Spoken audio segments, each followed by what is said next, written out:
The number 3 Oregon Ducks return home to Autzen Stadium once again this week to face the Arizona Wildcats to start off Pac-12 play here with an opponent from the South. We want to start our initial breakdown of the Wildcats here on the YouTube channel. I'm joined by our new reporter, Allie Osborne. Really excited to have her on board. We're hopefully going to do more of these videos where we can bring her on and talk about the Ducks. Allie, how are we doing? Welcome to the team.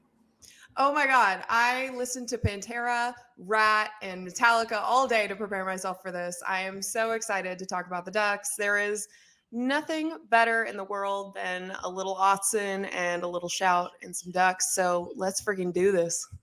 Couldn't agree more. All right. So, and this, we're actually going to be doing a 2-part breakdown for this one. So in this first one, we're going to be previewing the Oregon offense against the Arizona defense. And the Oregon offense last week against Stony Brook, looked pretty slow out of the gates, only led 17-7 going into the half. Certainly not what a lot of people expected. Obviously a lot of people are going to remember the 2 sacks that Anthony Brown took heading into the half that ultimately knocked him out of the game for the remainder of that contest. But he's looking good to go now from what Mario Cristobal said on Wednesday with reporters. So let's just get some initial thoughts, Allie.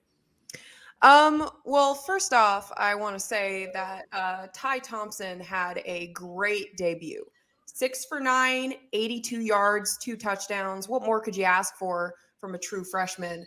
But AB, he's been leading the ship this whole way, and I really think that he's going to be the one leading against Arizona because, but I think after probably second quarter, maybe throw Ty Thompson in, maybe give Butterfield a rep or so.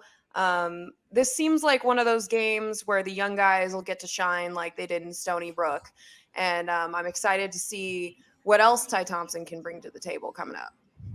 Absolutely. I mean, you talk about Anthony Brown. I think a lot of people were pretty critical of him after that opener against Fresno State. We didn't see necessarily the whole playbook and all of the offensive weapons that Joe Moore had at his disposal. But man, when we saw him in Columbus, that dude just showed up to play and he just looked so composed. He looked like a veteran out there throwing his shoulder down at some defenders to get some first downs. So I was really, really excited and pleased with what we saw from him there. Absolutely. He threw himself out there. He got 10 carries in there. I think it was picking up 65 yards. After friggin' Ohio State, I know almost every single Twitter account I saw was like, hey, we need those apologies for Anthony Brown right now, signed, please and thank you. And I think he deserves those apologies, especially after Fresno State, people were dogging on him, and he just came back and proved it again in versus Ohio State. And versus Arizona, if he can stay from getting shook by some sacks, which I'm sure the O-line will hold up for that, then he'll be solid. He'll be solid. I'm excited to see what else he's got to the table. He's a great leader, and we need that for sure. Absolutely. The Arizona offense, certainly not the strongest one that the Ducks are going to face this season. Small sample size with only 3 games, but looking at a couple of numbers here, I think the Ducks are really going to be able to get the offense going on the ground. Some numbers here. We have opponents are averaging 7. Oh my gosh, I'm not navigating this well at all. Okay, here we go. Composure, Max. Opponents are averaging 192.3 yards on the ground per game against the Wildcats versus 160.7 yards through the air. So expect a heavy dose of CJ Verdell early in this one, but they're definitely susceptible to the pass as well, it looks like. And Travis Dye, too. Don't count him out. He's had some great runs this season. And I think we're also going to see, as I said before, a lot of the new guys are going to come in. I'm excited to see Ferguson keep going with it. That'd be for sure. Ferguson getting that first college touchdown last week, that was definitely a big step for him. Malika Matavao as well. Those 2 guys have been absolutely stellar. When you're thinking about Maliki getting his first college touchdown on the biggest stage imaginable at the shoe, I think that is really going to give this offense some flexibility to get some more guys in there. maybe get DJ Johnson some more run on defense. That's been kind of a big topic that I've been focusing on over at the site lately. So you can check out that story if you want to read more about that. And Cristobal has talked about it being a realistic option to have Johnson on both sides of the ball moving forward, because he does bring a lot to the table on both sides. But as far as the offense goes, I think, you're right, Ali. They're hoping this would turn into a situation where they're hopefully able to put this one away a little bit earlier and get some of those young guys in, especially since it was a little underwhelming in the first half against Stony Brook last week. Oh, absolutely. And I mean, since it was a little underwhelming with Stony Brook from the start, it was kind of slow. The guys were coming off of a big high winning against Ohio State in the Horseshoe.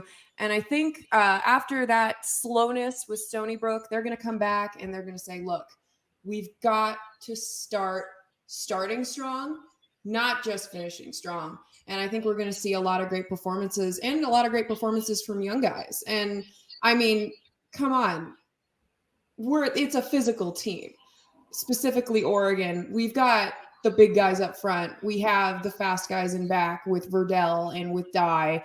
And I think that honestly, it's going to be, if they can really get that juice coming up front, the Wildcats won't know what hit them. Mario Cristobal has been harping on, at least with last week, how the Stony Brook game went. Heading into that, he was saying, how we respond after getting this big win is going to, be the determination of a good team versus a great team. And you see great teams come out of the gates firing, and the Ducks flat out haven't really done that. I mean, against Ohio State, I think they did to a degree, scoreless after one, but they want to get some points up on the board in a hurry here against the Wildcats at home. One name to know on the Arizona defense that really stands out is in the secondary, right? We're looking at cornerback Christian Roland Wallace. He's kind of their lockdown guy, but the Ducks are certainly starting to see some of that depth at wide receiver with names like Johnny Johnson. Devin Williams has gotten some run, and then Troy Franklin's going to be back as well. Oh, absolutely. And when it comes to the defense, let's look at who they're facing off against, because Mario Cristobal wants a physical team. He wants big guys up front. That is his whole thing. Come on. We've got some great guys up front. We have the Pac-12 Offensive Lineman of the Week. We've got TJ Bass. He has a 93% run block grade, which is the highest of any guard currently, and the second highest among offensive linemen nationally. That is crazy. We also have the leadership from Alex Forsyth, who's a beast, Ryan Walk. We've got George Moore. It's just Stephen Jones, who is confirmed to be healthy to play for this game. Like, come on. There has been a little bit of shakiness, especially in the start of games with the offensive line, but they're really picking up speed. And I think with some substitutions up there, they're getting the young guys to play. They're putting Powers in there occasionally. They're putting Jaramillo at left tackle. I think with the Arizona defense, they've got a lot stacked up for them, specifically with the big boys up front for sure. The Oregon offensive line is definitely going to have to key in on the defensive front for Arizona. Their defense has been known to dial up a lot of pressure with Brown running the show and calling the defense. So that'll be a good test for them, especially up front, seeing that Mario Cristobal has continually emphasized winning in the trenches at the point of attack. A couple of the guys you mentioned, Ali, Jaramillo, has been great to see him getting a lot of run with the offense, and in big situations too. We saw him in the Ohio State game. So State of Oregon represented very well on that offensive line with Forsyth, Walk, Jaramillo. But I want to get some of your thoughts, Ali, on this rotation. We've seen a lot of guys rotating throughout the games here, Jaramillo being one of them, and Stephen Jones looks like I don't want to say won that job over Sala, but he's been pancaking some guys and making some really big plays, and it looks like he's solidifying himself as a regular. Oh, absolutely. And there was, I remember Jackson Powers said a couple of days ago that the transitions through the offensive line doesn't really bother him. This is a group of really tight-knit guys, and I think switching them out, you're just giving more fire to that offensive line, and those guys are extremely tight-knit, so there's not going to be much of a shift in mood if you put in a Powers instead of a Forsyth, or you put in a Jaramillo instead of a Moore. they're all a unit, and I think there's been some really amazing performances during fall camp with those guys. A lot of leaders in there, and I think that specifically when it comes to switching them out, there's no problem. There's not going to be a problem. It's just getting guys more reps, getting guys more game time, and really kind of taking the risk of injury off of the main starters and just giving the young guys a chance to shine for sure.